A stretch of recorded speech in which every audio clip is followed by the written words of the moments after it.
Selamat pagi dan kita bersama lagi dalam Ruang Bicara yang dibawakan kepada anda, tentunya mana lagi kalau bukan Bernama TV. Dan hari ini kita memilih satu lagi topik yang ingin kami semang-semang secara santai tetapi penting dan menarik sebenarnya. Dan topik ini akan saya semang-sembang bersama dengan dua tetamu yang cukup istimewa yang sudah pun berada di studio Ruang Bicara ini bersama dengan saya. Baik, topik yang kita pilih hari ini di Ruang Bicara ialah memahami tingkah UMNO PAS. Ini pasti menarik. Dan dua tetamu yang sudah pun bersiap sedia bersama dengan saya, kita ingin mengucapkan jutaan terima kasih dan juga selamat datang kepada Yang Berhormat Senator Insinyur Haji Khairul Nizam Khairuddin yang merupakan Ketua Pemuda PAS Malaysia. Jadi YB, apa khabar? Alhamdulillah, terima kasih. Sebelum ini kita dah pernah bersama. Ya, satu sesi sebelum ini. Betul. Dan kita juga ingin mengucapkan setinggi-tinggi terima kasih dan selamat datang pada seorang lagi tetamu, iaitu yang berbahagia Encik Syahril Hamdan yang merupakan Ketua Penerangan UMNO. Jadi Syahril, apa khabar? Sihat, Alhamdulillah tu. Nampak sihat, betul. Bandingkan dia. Dan kepada anda yang sedang bersama kami ketika ini, sebiasalah kami juga sebenarnya ingin memberi peluang dan juga ruang kepada anda untuk berkongsi pandangan dan juga pendapat berkaitan dengan isu ini. Jadi jangan lupa dua talian kami sediakan sebiasalah kepada anda di 0326979767 dan juga 0326979768. Sebelum kita bercakap tentang topik inilah, mungkin kepada YB dan juga kepada Syahril, hari ini kita menyambut Hari Polis dan mungkin lebih adil dan selesa sebenarnya kalau saya beri ruang dan peluang dulu kepada kedua-dua tetamu saya untuk menyampaikan ucapan sempena dengan sambutan Hari Polis hari ini. Silakan YB dulu. Terima kasih Abang Syakawi Jirim. Pertamanya, pagi tadi kita dapat berjumpa dengan polis di Gombak Setia dan kita bagi sedikit sumbangan bentuk peringatan kepada pihak polis. Dan ucapan saya kepada seluruh abang-abang, kakak-kakak polis di luar sana, selamat Hari Polis. Kami sebagai rakyat Malaysia amat berhutang budi dengan anda, kerana dengan anda lah kami dapat hidup tenang, selesa, selamat dan berasa dilindungi setiap masa di bumi Malaysia ini. Betul. Syahril? Saya sama juga seperti mana YB, mengucapkan selamat Hari Polis kepada seluruh anggota polis dalam negara kita ini. Tentunya dalam keadaan COVID ini dan PKP yang sudah berlangsung lebih setahun, jasa dan pengorbanan polis amat-amat terserlah. Tetapi sebelum itu pun, dalam sejarah negara kita, sebelum merdeka, selepas merdeka sampailah ke hari ini, kadang-kala pihak polis ni dikritik, dipersoal dan sebagainya. Itu memang lumrah demokrasi, tapi kita tak pernah sekali-kali pun menafikan, jauh sekali nak mempersoalkan jasa dan juga pengorbanan mereka. Alhamdulillah. Baik, terima kasih banyak-banyak kepada YB dan juga kepada Syahril. Baik, kita terus pergi kepada topik yang kita bincangkan hari ini, iaitu memahami tingkah UMNO PAS. Dan mungkin adillah YB, kita tanya orang UMNO dululah, kerana UMNO akan mengadakan Perhimpunan Agung UMNO hujung minggu ini. Jadi persiapan setakat ini Syahril, apakah UMNO sudah bersiap sedia sebenarnya? Persiapan Alhamdulillah dalam keadaan norma baru, di mana PAU 2020 ni pun kita panggil PAU 2020 sebab sepatutnya tahun lepas, tapi terpaksa ditangguh sampailah ke hari ini ataupun hujung minggu ni, insyaAllah lusa dan juga tulat, di mana dalam keadaan separa fizikal dan separa maya. Ini kali pertama. Jadi ada sedikit cabaran dari segi menyusun bagaimana nak pastikan aplikasi tertentu boleh kita uji, yang telah kita uji hari ini Alhamdulillah berjalan dengan lancar, supaya 191 bahagian yang bersidang di bahagian masing-masing, 190 minta maaf, yang bersidang di bahagian masing-masing dapat mengikuti ucapan dasar dan juga perbahasan-perbahasan, termasuklah juga perwakilan yang dapat hadir secara fizikal di PWTC nanti. Secara ikhlas Syahril, sebelum saya dapatkan pandangan daripada YB lah, kalau tanya YB tak adil lah tentang soalan berkaitan dengan UMNO. Secara seriusnya Syahril, secara peribadinya, apakah anda mencangkakan bahawa PAU 2020 kali ini mungkin akan menjadi lebih panas? Banyak isu-isu yang mungkin panas akan dibangkitkan dalam PAU 2020 ini. Mungkin, tetapi saya juga mempunyai keyakinan besar bahawa parti yang begitu lama ini sudah banyak pengalaman sebenarnya, ada institutional memory, kalau boleh kita gunakan istilah tersebut, untuk mengurus segala isu yang panas, isu yang kontroversi, dan tak boleh dinafikan dalam lewat ini, dalam UMNO ada pelbagai persoalan yang ditimbulkan berkenaan dengan pertalian kita dengan parti lain, berkenaan dengan isu-isu dalaman dan sebagainya.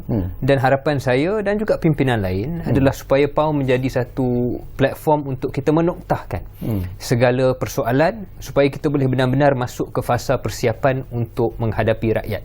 Sebab kalau kita tak habis-habis nak cuba mencerahkan dan menjernihkan keadaan dalaman, sampai kesudah kita tak masuk ke gear 5. Sampai kesudah kita tak akan masuk ke fasa untuk mempersiapkan diri ke arah ujian sebenar, iaitu pilihan raya. Jadi bagi saya secara peribadi, itu harapan saya lah, PAU ni menjadi noktah dan juga penjernih kepada keadaan. Okey, menarik apa yang disebut oleh Syahril tadi sebenarnya, YB, untuk menjernihkan keadaan. Jadi harapan YB jugalah selaku Ketua Pemuda PAS Malaysia, apakah anda juga tentunya memberi tumpuan kepada Persidangan Agung UMNO ini dan mengharapkan bahawa mungkin pengukuhan semangat di antara PAS dan UMNO dalam mufakat nasional dan kemudiannya dalam Perikatan Nasional itu sendiri mungkin akan diperkukuhkan melalui PAU nanti. Baik, pastinya saya sebagai Ketua Pemuda PAS mengharapkan sesuatu yang positif daripada masyarakat PAU ni. Dan untuk pengetahuan Abang Syakawi, insya-Allah saya dan Timbalan Ketua Pemuda PAS Malaysia akan hadir bersama-sama pada sidang pagi perasmian semua dewan dan juga sidang selepas ni ucapan dasar daripada sahabat saya, Ketua Pemuda UMNO Malaysia. Dan saya yakin dan percaya, saya yakin pada kematangan perwakilan yang ada di dalam UMNO itu sendiri, dan melihat kepada peri pentingnya rakyat didahulukan. Sebab penyatuan ummah yang kita laksanakan ini bukan sekadar hanya kepada PAS dan juga UMNO sahaja. Sedang di sana kita ada parti-parti lain, termasuk Bersatu yang menjadi topik hangat sekarang ini di antara UMNO dan Bersatu, juga kepada NGO dan NGI yang sedia ada. Sebab itu rakyat menilai PAU ini. Dan saya yakin dan percaya kematangan perwakilan daripada UMNO ini insya-Allah akan menjernihkan lagi keadaan. Kalau tidak jernih, maka kita akan menghadapi kesukaran pada PRU ke-15. Suka atau tidak Syahril, tetapi ini hakikat dan yang hakiki lah, kenyataan yang boleh dilihat oleh rakyat Malaysia sebenarnya. Seolah-olah gambarannya sekarang ini UMNO dan Bersatu itu semacam ada perasaan ketidaksefahaman, macam ada perasaan bahawa UMNO semacam tidak berpuas hati dengan apa yang dilakukan oleh Bersatu melalui Perikatan Nasional tadi. Jadi apakah anda melihat bahawa mungkin keadaan ini akan dapat dipulihkan, dan mungkin juga melalui PAU ini banyak pandangan dan pendapat yang akan dilontarkan nanti? Pandangan anda? Saya ingat lebih daripada kata-kata ataupun persepsi, memang ada perasaan bukanlah tidak puas hati, mungkin lebih daripada itu, iaitu rasa terguris, rasa di mana pertalian antara UMNO dan Bersatu ni berada dalam keadaan yang agak sukar. Malah keputusan Majlis Kerja Tertinggi yang telah pun diumumkan telah buat dua keputusan besar, iaitu buat masa sekarang tidak timbul soal kita nak menarik diri daripada Kerajaan Perikatan Nasional. Parti Perikatan Nasional tak pernah kita masuk. Kerajaan itu setakat hari ini kita masih mendukung sampailah ke pembubaran Parlimen.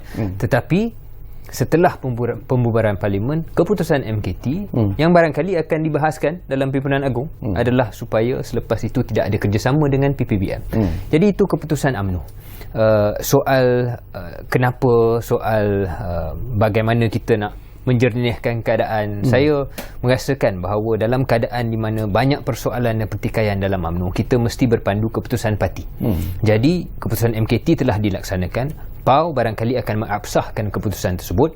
Bila sudah jadi keputusan itu, maka UMNO dengan sahabat kita PAS mestilah bergerak dalam keadaan di mana kita menghormati pendirian masing-masing.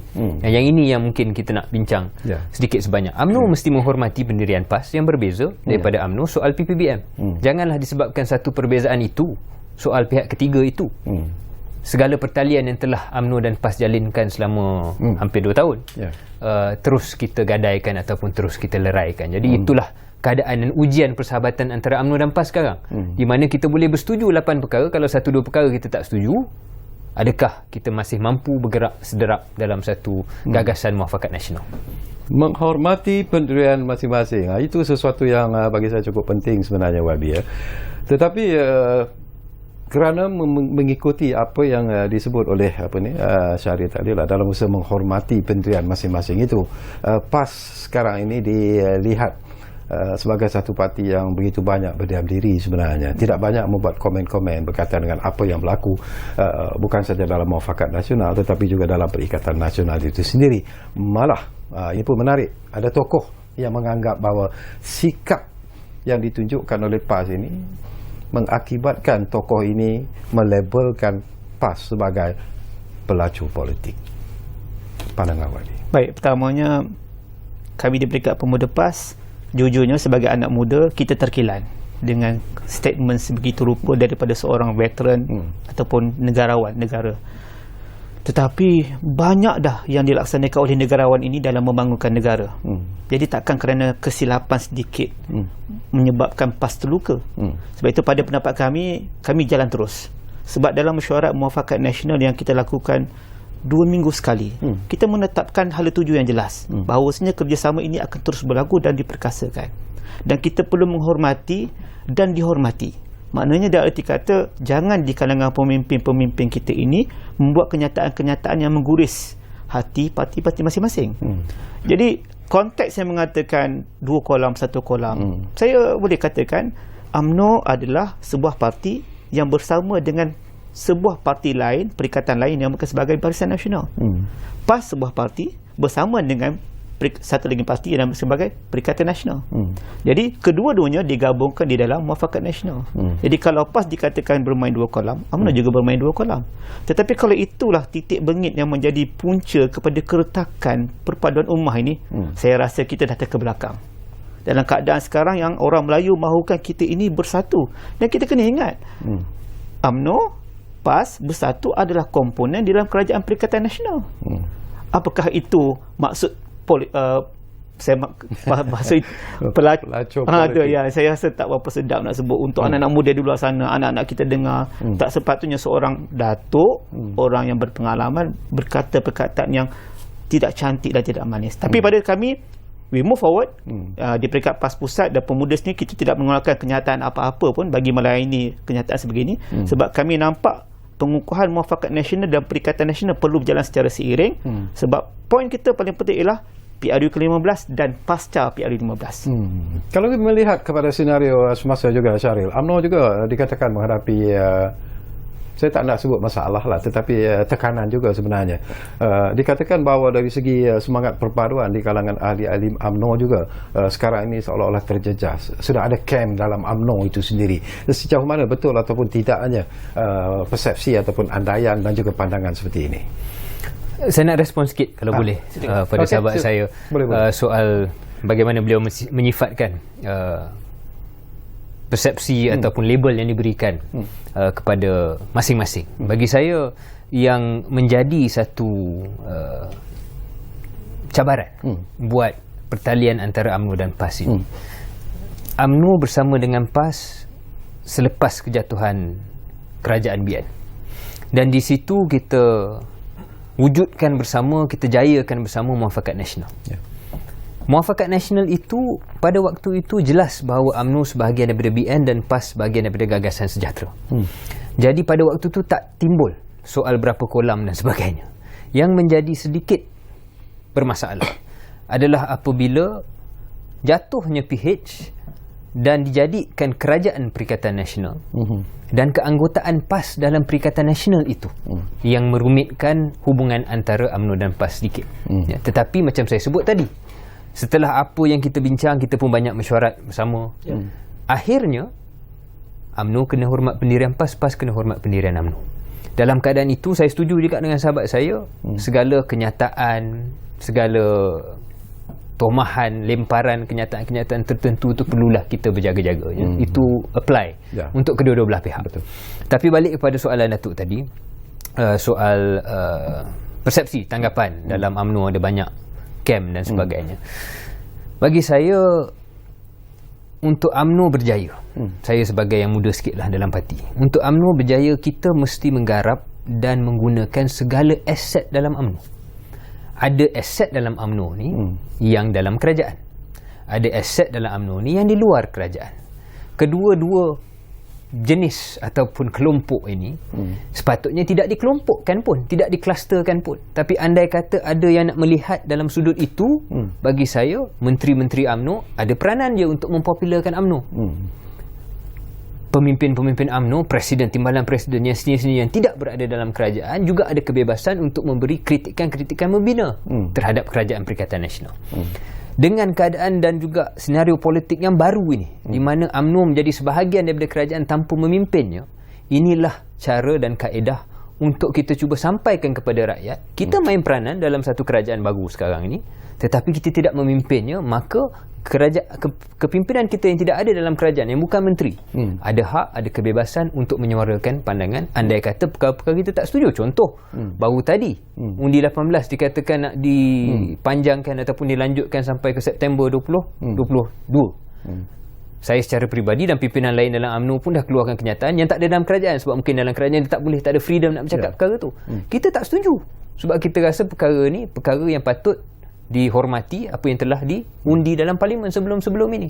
Jadi itu satu contoh, dan mungkin ada barangkali contoh-contoh lain di mana kita mengkritik dasar kerajaan sebab kita rasa kalau kita yang memimpin barangkali situasinya berbeza. Inilah cabaran bagaimana kita nak menyampaikan mesej tersebut. Sebab saya tahu mungkin di luar akan katakan kenapa UMNO kritik, kenapa UMNO kata walhal you ada dalam kerajaan. Kerumitan inilah yang perlu kita rungkaikan, kita jelaskan pada rakyat, tapi ia hanya akan boleh bermula dan berjaya andai kata dalam UMNO itu sendiri ada kesatuan dan menghormati kekuatan aset baik dalam ataupun luar kerajaan. Pendirian PAS dalam beberapa isu juga merupakan sesuatu yang penting juga diberi perhatian sebenarnya, Wadi. Dan kita juga ingin tahu bahawa banyak juga pandangan dan pendapat yang mengatakan bahawa PAS sejak bersama dengan Perikatan Nasional ini seolah-olah jarang lagi bersuara untuk mengkritik kerajaan dan sebagainya, memperbetulkan mungkin perkara-perkara yang tidak betul dalam kerajaan itu sendiri. Tetapi sejauh mana betul ataupun tidaknya pendapat ini, seolah-olah PAS sekarang ini begitu berpuas hati dengan apa yang mereka perolehi setelah menyertai PN. Baik, Abang Syakawi, dia di sini kita kena bicara tentang mindset and behavior change. Sebab PAS sebelum ini adalah parti pembangkang, sekarang ini kita adalah kerajaan. Pasti tindak tanduknya diperhatikan oleh rakyat, dan pastinya juga tindakannya berbeza. Bila menjadi kerajaan, part of the government, kita adalah kerajaan yang memimpin pada hari ini, maka seharusnya tindak tanduk kita memudahkan suara rakyat untuk sampai kepada kerajaan. Takkan kita nak buat demonstrasi lagi, kita dah kerajaan. Kalau mengharapkan demonstrasi, itu bukan lagi kerajaan. Sebab itu pada pendapat saya, kalau pembangkang nak demonstrasi, silakan, tak ada masalah. Ikut SOP, tak ada masalah pada saya. Sebab itulah cara pembangkang untuk menyuarakan pendapat mereka, dan kita kena hormati. Sebab rata-rata barangkali ada di antara penataan pembangkang itu boleh kita angkat untuk menambah baik sistem kerajaan. Ini cara government of the day to work. Kita kena bertindak untuk menerima semua pendapat dan segala aspek untuk memastikan kerajaan ini milik semua, iaitu kerajaan dan juga pembangkang bersama-sama membangunkan negara untuk rakyat. Jadi kalau tak silap saya, di peringkat pemuda PAS sendiri banyak tindak tanduk yang kita buat untuk memudahkan. Maknanya kalau kita ada isu diraiskan sama ada daripada kawan-kawan pembangkang ataupun daripada UMNO sendiri, ataupun yang kita raise sama, kita bawa wave tersebut, gelombang tersebut directly kepada kerajaan, kepada menteri yang berportfolio tersebut, dan alhamdulillah terus dapat diselesaikan dengan mudah. Ini beza kami kerajaan PN dengan kerajaan PH sebelum ini. Kita memudahkan. Sebab itu kalau rakyat kata sekarang ni isu pengangguran, kan, jadi macam mana kita nak beritahu kepada rakyat di sana ada banyak ruang untuk menutup masalah pengangguran. Dengan Majlis Pekerjaan Negara, kita ada inisiatif My Future Jobs di bawah Perkeso yang mewujudkan lebih puluhan ribu peluang pekerjaan. Kita ada MARI di bawah MITI, kita ada Apprentice di bawah KBS. Soalannya, bagaimana perkara-perkara ini boleh dibawa sampai ke bawah, sedangkan rakyat di bawah, anak muda khususnya, resah dengan tidak ada peluang pekerjaan. Jadi pada pendapat saya, mengkritik kerajaan tidak ada masalah, dan kerajaan perlu berjiwa besar. Tinggal lagi bagaimana kita bertindak sebagai pemuda parti kerajaan untuk membantu kerajaan membawa suara rakyat dan dipermudahkan penyelesaiannya. Okey, kita akan berehat dulu buat seketika sebenarnya. Apa ni, Wabi dan juga Syaril. Tapi sebelum kita berehat, ada dua pemanggil di talian kita sekarang ini. Kita ambil dulu Abdullah Osman dari Seremban, Negeri Sembilan. Assalamualaikum, Cik Abdullah. Waalaikumsalam. Partawi dan juga ahli panel Ya. Datuk, ada ni kes sangat ni, banyak nak ditanya ni. Okey. Pertama sekali, apa cerita ni? UMNO akan bertanding melawan PAS di Terengganu, Kelantan dan Kedah.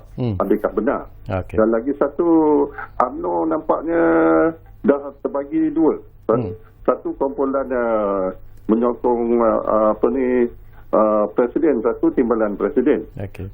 Dan juga PAS kena mana satu ni nak pergi ke BN ke PN.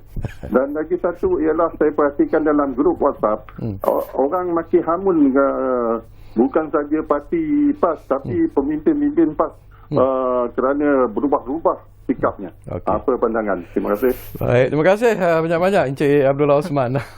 Menarik soalan-soalan yang anda bangkitkan. Kita ambil satu lagi panggilan. Ini pun dari Seremban juga. Dr. Muzaffar ada di talian kita sekarang ini. Assalamualaikum, Doktor. Waalaikumsalam warahmatullahi wabarakatuh. Syakawi. Ya, saya. Sihat Syakawi? Alhamdulillah, Doktor. Doktor sihat? Alhamdulillah sihat. Ya. Okey, selamat petang juga kepada kedua ahli panel . Kita ada satu wakil UMNO, satu lagi daripada PAS lah. Tak salah saya kan? Ya. PAS, saya pula wakil bebas. Saya atau tak terpulang. Saya bebas. Okey. Independent. Ya. Okey. So saya nak tanya dua soalan lah. Siapa nak menjawab terpulang lah ya. Ya. So soalan pertama saya nak tanya mengenai kewujudan parti politik berasaskan kaum kat bumi Malaysia ni. Ya. Negara kita kan pelbagai kaum dan agama kan. Ya. So sesuai lagi ke apa apa parti politik berasaskan kaum ni? Okey. Sampai bila? Ya. Okey. Soalan kedua pula saya nak tanya, tadi ada anda bangkitkan isu nak kritik kerajaan. Okey, bunyi nampak macam pelik dan kelakar pada saya lah. Okey, sebab parti anda berdua sekarang ni ada dalam kerajaan. So macam mana anda nak kritik kerajaan anda secara efektif dan berkesan? Sebab parti anda adalah kerajaan. Ya. So bunyi pelik dan kelakar bagi saya. Okey. So boleh explain sikit? Ya. Terima kasih ya. Assalamualaikum. Waalaikumsalam. Terima kasih banyak-banyak Dr. Muzaffar. Banyak persoalan-persoalan menarik telah pun mula dibangkitkan oleh pemanggil-pemanggil kita. Tapi insyaAllah kita tenangkan dulu keadaan. Studio pun masih lagi sejuk. Jadi kita rehat dulu buat seketika. Kembali semula sebentar saja lagi bersama kami. Ruang Bicara yang kami bawakan kepada anda tentunya di Bernama TV. Kita jumpa lagi selepas ini.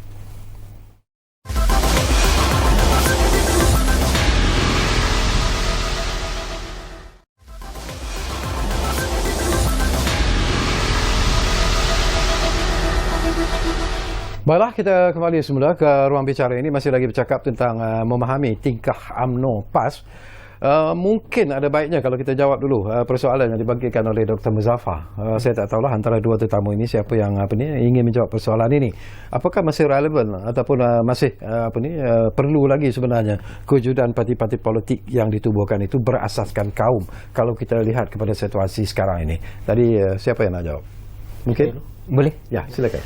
Bagi saya jawapannya mudah, ya. Disebabkan kalau kita nak menjawab soalan ni, tolak tepi perasaan ideologi.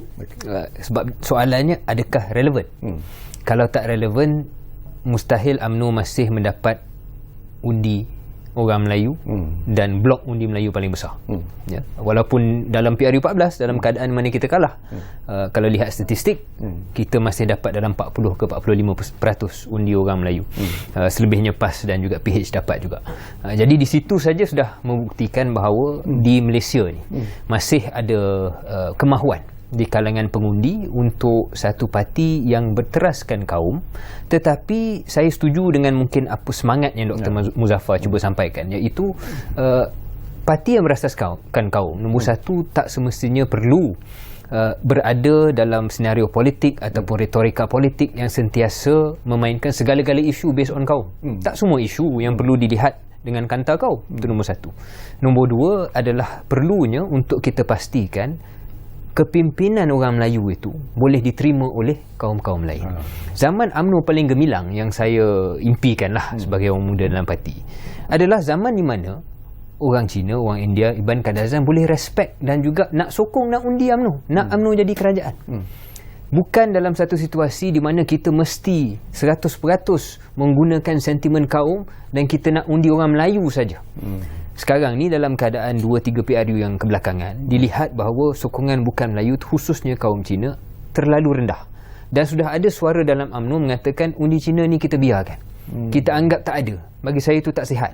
Dan UMNO yang masa hadapan yang ingin saya lihat adalah UMNO yang masih mahu mencuba mendapat undi bukan Melayu. Kerana itulah caranya untuk kita pastikan parti berasaskan kaum bukan hanya 100% berjuang untuk kaum dia sendiri, tetapi berjuang untuk kepimpinan kaum dia menjaga Malaysia yang majmuk. Dan kemajemukan Malaysia itu tidak boleh kita kompromi. Saya separuh Cina, Datuk. Saya sendiri hidup saya sendiri adalah hidup di mana kemajemukan itu ada dalam diri saya. Jadi saya takkan, walaupun saya dalam pemuda UMNO, walaupun saya ahli UMNO, pemimpin UMNO, saya tak mahu dalam satu keadaan di mana UMNO terlalu ekstrim. Jadi ini satu perkara yang orang dalam UMNO pun tahulah berkenaan dengan saya. Jadi bagi saya sama ada relevan, yes, tetapi bentuk cara kita bawa perjuangan Melayu itu sesuai dengan abad ke-21. Mungkin ada juga soalan daripada Dr. Muzaffar yang saya ambil kejap lah, soal bunyi kelakar untuk kita kritik kerajaan. Saya faham apa yang Dr. Muzaffar cuba sampaikan, sebab dalam politik ni biasa dia, politik Malaysia ni lah, dalam sebelum PRU14 dan sebelum kejatuhan PH, dia agak hitam putih. Kalau you are party of government, you party of government lah. Kalau you parti pembangkang, you parti pembangkang. Buat kali pertama pula tu UMNO dalam pembangkang mutlak dia jadi pembangkang, kemudian tiba-tiba dia jadi sebahagian kerajaan tapi dia tak memimpin. Dalam keadaan itu, keadaan kelakar tersebut, kalau kita guna istilah Dr. Muzaffar, itulah sebabnya menjadi cabaran buat UMNO untuk menerangkan dan menunjukkan bahawa kritikan-kritikan UMNO yang mungkin nampak kelakar pada awalnya, akhirnya dapat membantu situasi dalam negara dan dalam kerajaan. Saya bagi contoh, dua contoh je lah. Soal Aisynar, soal moratorium. Rakan-rakan dalam kerajaan ada pandangan mereka, tetapi UMNO di luar kerajaan, khususnya pimpinan besar dalam UMNO, terus menerus mendesak dan menggesa, baik dalam parlimen, baik di luar. Dengan gesaan tersebut dan juga daripada rakyat, kita berjaya dapat juga sebahagian besar daripada apa yang kita minta. Jadi bagi saya, bila dah jadi macam tu, Dr. Muzaffar, saya harap tak lihat benda ni sebagai kelakar. Sebab itu bukti bahawa walaupun ada wakil UMNO dalam kerajaan, kritikan dari luar tersebut masih dapat menjadi satu perkara yang baik untuk rakyat. Okey, saya percaya PAS juga melakukan perkara yang sama sebenarnya. Tetapi mungkin menarik kalau YB menjawab persoalan-persoalan yang dibangkitkan oleh pemanggil kita yang terdahulu tadi, iaitu Encik Abdullah Osman, yang kebetulan juga daripada Seremban. Dan perkara besar yang dibangkitkan di sini adalah tentang pembahagian kerusi nanti dalam PRU yang akan datang, terutamanya apabila UMNO menyatakan secara jelas bahawa mereka juga akan meletakkan calon nanti untuk menentang PAS di negeri-negeri yang dikuasai oleh PAS setakat ini. Komen sikit. Pertama sekali saya bagi disclaimer, kalau program-program dalaman jangan buat live dekat Facebook. Sebab dalam program dalaman ni memang kita akan berbicara tentang strategi dan kemungkinan-kemungkinan. Jadi bila kita berbicara tentang kemungkinan, ia memang terdedah dengan manipulasi. Sebab itu tentang pembahagian kerusi ini, dia bukan level orang di bawah. Ia adalah kepimpinan. Sebab itu saya seringkali beritahu, kepimpinan adalah pemimpin yang mengubah rakyat. Rakyat perlu ikut pemimpin. Macam kita solat, orang ikut imam. Macam kita di pejabat, kita ikut bos kita pada direction yang betul. Direction ini yang sedang dimainkan oleh rakan-rakan di parti-parti Melayu ini untuk kita tuntaskan bagaimana formula terbaik dari sudut pembahagian kerusi. Buat masa sekarang, saya sarankan kepada semua jentera turun jumpa rakyat. Sebab di sana ramai anak-anak muda yang mahukan bantuan untuk menyambung kehidupan mereka pasca COVID-19. Sekarang ini pun kita tengok bagaimana ramai lagi di kalangan rakyat yang masih lagi tidak berdaftar untuk vaksinasi. Jadi ini yang pada saya, polemik pembahagian kerusi ini akan mencalarkan lagi hubungan muafakat nasional ataupun perikatan nasional. Sebab itu kalau Abang Syakir perasan, PAS tidak ambil angle dan pot pun tentang pembahagian kerusi. Sebab kita tahu ini bukan level rakyat untuk tahu. Contoh, saya ambil mudah saja. Siapa yang tahu bagaimana pembahagian kerusi PH? Tak ada siapa pun tahu. Sebab itu adalah rahsia, itu adalah strategi. Kenapa perlu kita ceritakan strategi formula kepada rakyat, kepada pengikut, sedangkan mereka perlu mengikuti kita dan kita mengambil pendapat mereka terlebih dahulu. Jadi sebab itu kita bukan mendiamkan diri, tapi kita lebih fokus kepada perkara yang lebih patut kita fokus untuk menyelesaikan masalah rakyat. Termasuklah menerima kritikan daripada mana-mana pihak dan memperbaikinya untuk menambah baik sistem kerajaan. Betul atau tidak apa ni Syahril, seperti apa yang dibangkitkan oleh Encik Abdullah Osman lah. Tadi pun kita sentuh sebentar selalulah bahawasanya dalam UMNO itu sekarang ini sedang berlaku pergeseran sebenarnya di antara presiden dan juga timbalan presiden sendiri. Jadi ini yang menjadikan UMNO itu dilihat seolah-olah berpecah kepada puak-puak tertentu. Jadi tadi pun anda menjawab bahawa itu tidak berlaku. Tetapi ini mainan yang dimainkan di luar sana. Jadi apa yang perlu dilakukan oleh UMNO untuk tidak lagi bukan saja penyokong UMNO tetapi pemerhati politik melihat ini sebagai satu masalah dalam UMNO yang perlu diselesaikan. Apa yang perlu kita buat macam program hari ini, saya kena jelaskan lah selaku ketua penerangan. Perkara tu 100% tak betul.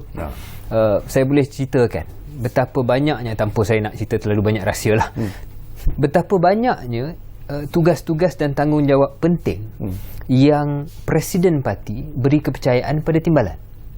Kalau ada masalah, benda tu takkan berlaku.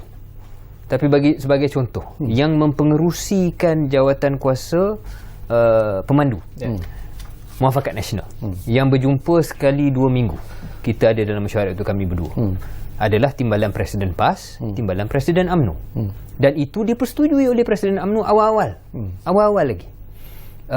Apa lagi? Jawatan kuasa soal perundingan kerusi yang mana kita rahsiakan perinciannya dipengerusikan oleh timbalan Presiden UMNO. Itu perkara besar. Kalau Presiden UMNO dengan timbalan Presiden, kalau Datuk Zahid dengan Tok Mat ada masalah, benda itu tak jadi. Jadi ini antara tanggungjawab saya lah. Bila persoalan ni ditimbulkan, first saya bagi tahu tak betul, dan kedua saya bagi sedikit butir-butir fakta untuk menjadi lebih kredibel jawapan saya tu memang benda tu tak betul. Soal kesatuan hati antara Presiden nombor 1 dan nombor 2 amat-amat utuh sekali, insya-Allah. Okey, YB juga memakai baju Ketua Pemuda Perikatan Nasional. Ini pun satu tanggungjawab yang berat sebenarnya. Bagaimana penerimaan daripada UMNO khususnya bersatu terhadap apa yang ingin dicapai selaku Ketua Pemuda Perikatan Nasional, memperkukuhkan kedudukan pemuda dalam Perikatan Nasional itu sendiri. Apa cabarannya terpaksa YB hadapi? Baik, cabarannya ialah bila kita menjadi titik kepada dua parti yang sedang bertembung. Pasti cabarannya luas, ya. Dan kita kena keep cool, kena tenang, ya. Sebab kalau kita yang cuba menjadi pendamai pun bertindak untuk memihak kepada mana-mana pihak yang lain, maka ia akan lebih mengeruhkan keadaan. Saya sebagai Ketua Pemuda Perikatan Nasional, saya seringkali mengingat rakan-rakan di Perikatan Nasional, jangan serang rakan kita daripada UMNO di dalam Muafakat Nasional. Anggaplah kritikan UMNO sama ada dalam ataupun luar kerajaan terhadap kerajaan adalah satu perkara untuk, macam saya kata tadi, memperbaiki sistem. Sebab kita nak lebih banyak suara rakyat daripada bawah. Kita nak suara daripada NGO, daripada NGI. Jadi alhamdulillah, perkara pertama dibuat ialah menenangkan jentera PN supaya tidak dilihat bertembung dengan MN. Itu perkara pertama. Perkara kedua yang saya laksanakan ialah cabaran yang kita kena nampak ialah bagaimana untuk kita selarikan gerak kerja. Sebab itu saya minta kepada rakan-rakan daripada PN, kita fokus kepada isu anak muda rather than kita memikirkan pertemuan di antara UMNO dan juga PAS. Sebab pertemuan ini kalau kita layan, dia semakin membara. Dan kita sebagai anak muda, bukan itu tata caranya.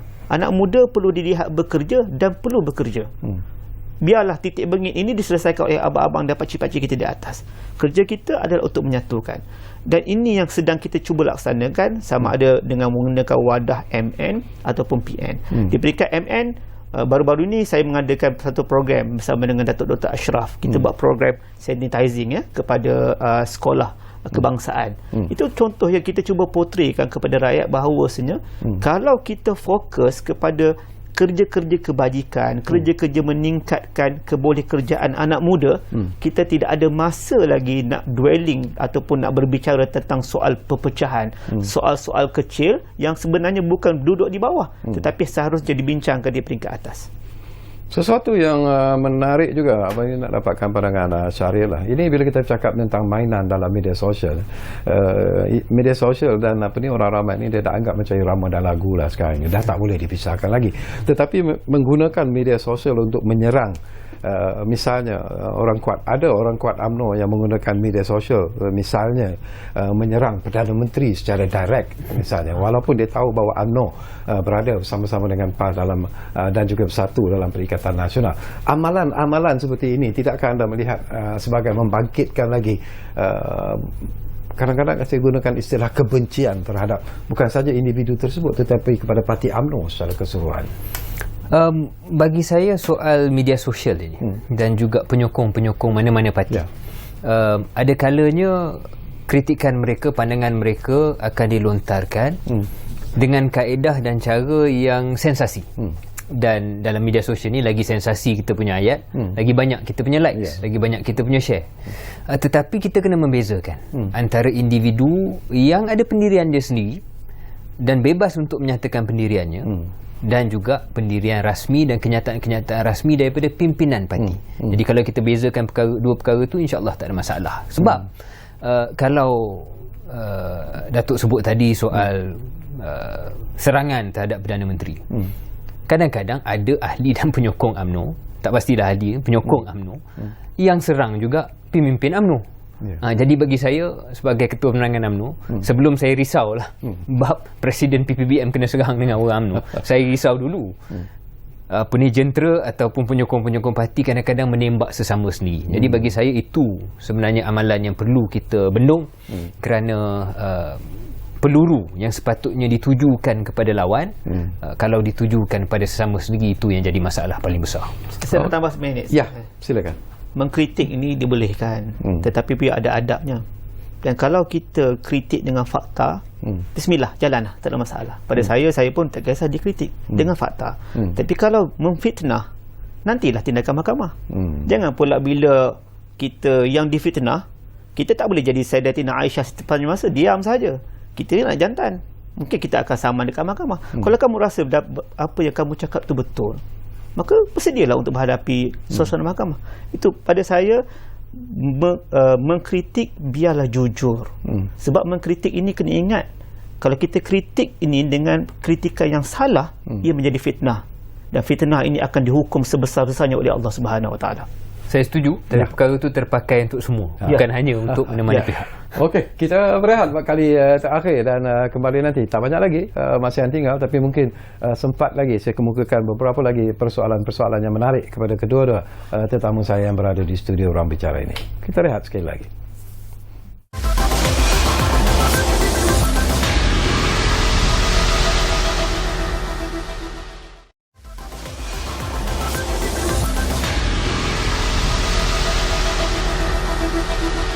Baiklah, kami berterima kasih kerana anda masih lagi bersama kami di Ruang Bicara ini, dan kita masih lagi bercakap tentang memahami tingkah UMNO PAS.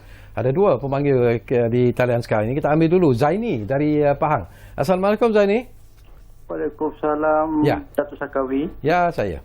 Saya nak bertanya kepada dua orang pemuda yang berdebat, Saudara Sari Sufian Hamdan, Ketua Penerangan UMNO, dan juga YB Haji Khairil. Ya, Senator Haji Khairil. Haji Khairil bin Datuk Seri Haji Adi Awang, betul? Bukan. Haji Khairil Nizam Kirudin. Oh, sorry. Tak beritahu. Okey, lagi saya nak tanya, dua orang pemimpin ni saya tengok memang relevan lah untuk pemimpin yang orang kata pada masa hadapan lah. Okey. Saya nak beritahu contoh macam Sari Sufian Hamdan. Walaupun dia muda daripada saya, tapi cara dia berucap, bercakap, cool down dia memang menarik minat orang muda dengan orang tua. Lagi satu, saya nak beritahu kepada Sari Sufian Hamdan, pemimpin yang ada dalam MT UMNO dan pemimpin UMNO sekarang ni, yang bergerak daripada zaman 98 hingga sekarang ni, yang pernah bersama zaman dengan Tun Dr. Mahathir dalam UMNO, bagi saya orang muda, orang dalam UMNO dah tak relevan lagi dah. Okey. Sebab apa tahu? Sebab hidup masa tu dengan fitnah. Bila fitnah lambat laun, orang kata benda ni akan menjadi barah pada UMNO sendiri. Betul? Okey. Patutnya sebab tu UMNO nak berbaik, macam contoh nak berpakat dengan Anwar Ibrahim. Sebenarnya UMNO dah ketadusan pemimpin. Patutnya UMNO kena cari pemimpin yang muda, macam Sari Sufian Hamdan apa semua tu orang kata.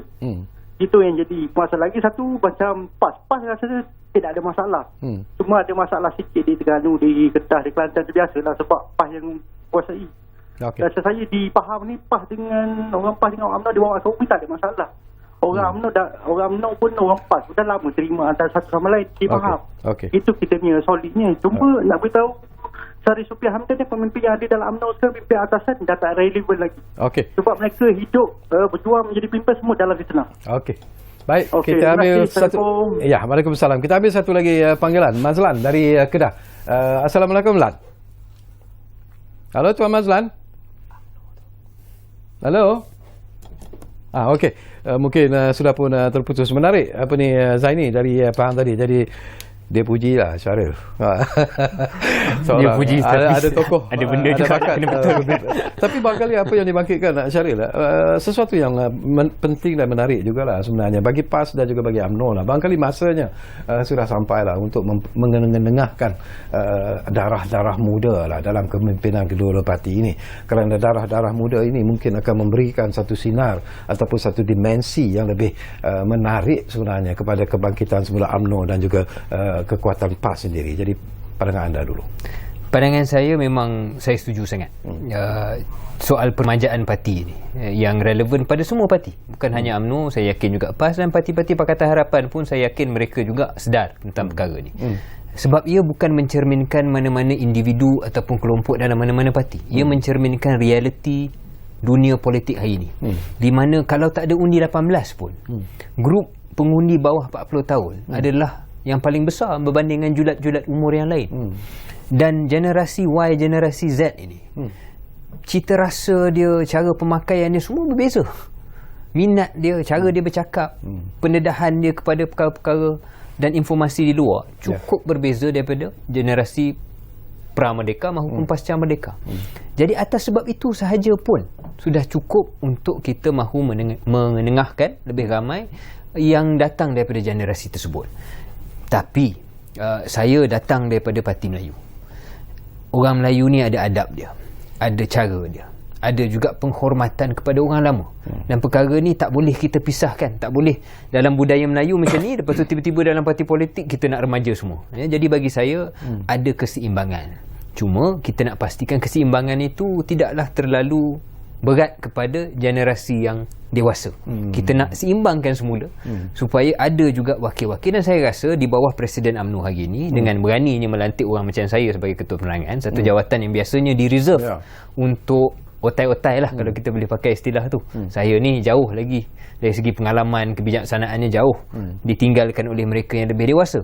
Tetapi keberanian tersebut dan juga kesedaran menunjukkan bahawa mungkin ada tempat untuk setengah perkara, termasuk calon-calon yang akan didepankan dalam PRU besok. Saya sangat mengharapkan lebih ramai pemuda dan juga puteri yang dapat membarisi, tetapi tidak menggantikan semua, hanya boleh mengimbangi antara yang lama dan yang baru. Okey, sebelum Wabi menjawab lagi persoalan yang dibangkitkan, Mazlan dari Kedah, saya difahamkan dah pun ada semula di talent kita sekarang ini. Saya Mazlan dari Kedah. Ya. Saya balik Kedah. Nak bagi cadangan sikit pada bakal-bakal WB yang akan datang. Tak kisahlah kalau UMNO pasal siapa pun tak apa. Tapi yang mana kemudahan untuk rakyat yang dia ada, jangan dipindah-pindah lagi. Sebab apa sekarang kita tengok sekarang ni, dulu ke masa Datuk Najib PM bawah pada RM20 bil elektrik tak kena bayar. Sekarang RM5 pun kena bayar. Orang kampung mungut sekarang. Orang kampung kawasan Banjir, orang Melayu kita tahu apa, mungut nak kena bayar bil elektrik pada zaman Datuk Najib PM. Kemudahan rakyat tu dia bagi bawah RM20 bil elektrik tak kena bayar. Dan kemudahan lain-lain tu yang ada sedia ada untuk rakyat, jangan dipindah lagi. Harap teruskan untuk bantu rakyat. Itu je. Siapa tak diwajib tak apa. Okey. Terima kasih banyak-banyak Mazlan dari Kedah. Jadi mungkin ialah itu persoalan rintihan rakyat yang memang biasa kita dengar dari masa ke semasa. Tetapi persoalan yang mungkin lebih menarik tadilah daripada apa yang disebut oleh Syaril tadi ialah tentang pendedahan kepada generasi muda sebenarnya yang perlu dibawa masuk sekarang ini dalam usaha untuk memberi kekuatan dan juga dimensi baru kepada sesebuah parti politik. Tetapi saya nak tanya tentang pandangan anda lah, YB. Kalaulah undi 18 ini dilaksanakan dalam PRU yang akan datang ini, walaupun dikatakan agak mustahil, apakah anda melihat bahawa mungkin akan ada satu perubahan drastik yang akan berlaku dalam pemilihan parti-parti politik yang bertanding dalam PRU itu nanti? Baik, pertamanya kami di Peringkat Pemuda PAS waktu kerajaan PH memerintah, kami bersama-sama dengan Kementerian Belia dan Sukan, kita sama-sama mencerna usul tersebut yang di mana usul itu bukan sekadar 18, didatangkan sekali dengan cadangan daripada kami, iaitu melaksanakan automatic voters registration, pendaftaran undi automatik, menunjukkan bahawasanya Pemuda PAS konsisten daripada zaman PH sehingga zaman PN. Kita konsisten, kita setuju dengan undi 18 sebab kita salah satu daripada komponen yang bekerjasama dengan kerajaan pada waktu itu, walaupun kami pun bangkang. Itu satu. Dimensionnya ialah sebab kita mahukan anak-anak muda ni boleh terkedepan. Cumanya selain daripada kita minta abang-abang kita, kakak-kakak kita memberikan ruang kepada kita untuk memposisikan diri kita di tempat-tempat yang strategik, anak muda juga perlu memberanikan dirinya untuk ke depan. Satu. Keduanya, mereka perlu mempersiapkan diri mereka terlebih dahulu dengan pengalaman-pengalaman yang sedia ada dalam pelbagai bidang untuk memastikan mereka boleh menjadi pemimpin yang baik apabila dipilih oleh rakyat. Sebab kami yakin dengan kemasukan anak-anak muda ini, citra mereka berbeza. Pemahaman mereka barangkali bukan kepada parti dah. Pemilihan mereka mungkin kepada calon. Jadi ini semua kriteria-kriteria yang perlu diadun oleh parti-parti politik sekiranya mereka ingin relevan dalam PRU yang akan datang. Pada saya, daripada selepas muktamar, selepas PRU ke-14, muktamar PAS, saya berucap pada muktamar tersebut, saya katakan kepada pimpinan PAS, anak muda perlu dikedepankan di dalam calon-calon PRU ke-15, satu, tanpa mengenepikan kematangan dan experience yang ada pada abang-abang lain juga kakak-kakak kita. Maknanya bukanlah kita menguasai secara keseluruhan, tapi memberikan lebih banyak ruang kepada anak muda untuk beraksi kepada rakyat. Tadi tak tahu Abi jawab tak persoalan tentang keputusan UMNO yang ingin meletakkan calon bertanding melawan PAS di negeri-negeri yang dikuasai oleh PAS sekarang ni, Kelantan, Terengganu. Apakah? Ya. Saya rasa sudah jawab sikit, tapi saya ulang kembali. Penetapan kerusi ini adalah di peringkat pusat. Itu jawapannya. Jadi pada saya telah pemenang karak-karakan pemuda di peringkat negeri Kelantan, di peringkat negeri Terengganu. Tidak ada pun kenyataan-kenyataan yang mengguris kawan-kawan kita daripada UMNO. Cuma kita harapkan, macam saya kata tadi, perkara-perkara strategi, perkara-perkara ini jangan dibincangkan secara terbuka.